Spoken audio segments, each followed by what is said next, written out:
अस्सलाम वालेकुम रहमतुल्लाहि व बरकातुहू। ये पाले के लिए क्रिकेट ग्राउंड के बेहतरीन नमात है जो कि हम आपको दिखा रखे हैं और यहाँ पर यह बात कंफर्म हो चुकी है कि मैच का नतीजा सामने कर दिया गया है। और मैच का नतीजा जो ही आप सुनेंगे आप भी हैरान हो जाएंगे और पाकिस्तान के लिए भरपूर फ़ायदा हो चुका है, इतना फ़ायदा कि आपका दिल खुश हो जाएगा। इसी खुशी में लाइक बनता है पाकिस्तान टीम के चाहने वाले इस वीडियो को लाइक कर देंगे। हमारे यूट्यूब चैनल को जिन्होंने अभी तक सब्सक्राइब नहीं किया वो सब्सक्राइब भी कर दें।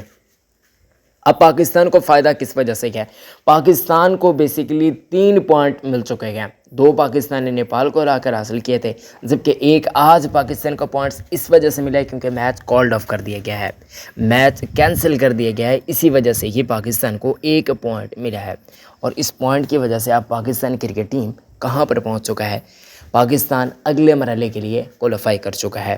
पाकिस्तान अगले मरहले में गया है तो ऐसे में आप लोग भी जानते हैं कि भाई साहब पाकिस्तान टॉप 4 के लिए या फिर सुपर 4 के लिए क्वालीफाई कर चुका है, जबकि भारतीय टीम अभी तक क्वालीफाई नहीं कर पाई। सिर्फ 1 पॉइंट भारत का है। वीडियो को लाइक करें। अल्लाह हाफिज़।